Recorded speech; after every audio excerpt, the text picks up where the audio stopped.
আচ্ছা বিপ্লব ভাই, আমি একটা কথা জিজ্ঞাসা আপনাদের, আপনি আজকে সত্য করে বলবেন না? ভিডিও করতেছি না, আপনি সিরিয়াসলি কথা বলতে।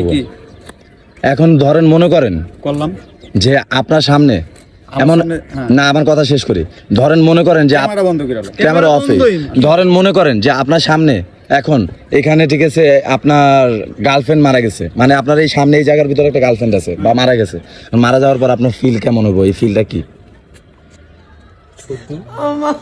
না সবাই সরো, আমরা দেখি যে বিপ্লব ভাই অভিনয় করলে এটা পারবো কিনা। ধরেন আপনার গার্লফ্রেন্ড এই নিচে মারা গেছে, মারা যাওয়ার পর কেমনি তাকাই থাকবেন আধা ঘন্টা 1 ঘন্টা? গার্লফ্রেন্ড একটু ধরবেনও না?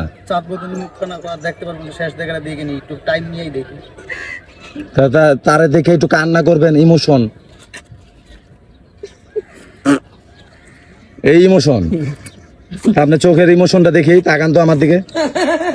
কানতাছেন বেটা, আমার কি ঠেকা পড়ছে যে গার্লফ্রেন্ড মারছে আমি কানমু? গার্লফ্রেন্ড কি অভাব? বউ মরলেই তো আমি কানমু না, তুই এবারে গার্লফ্রেন্ড নিয়ে বইরা।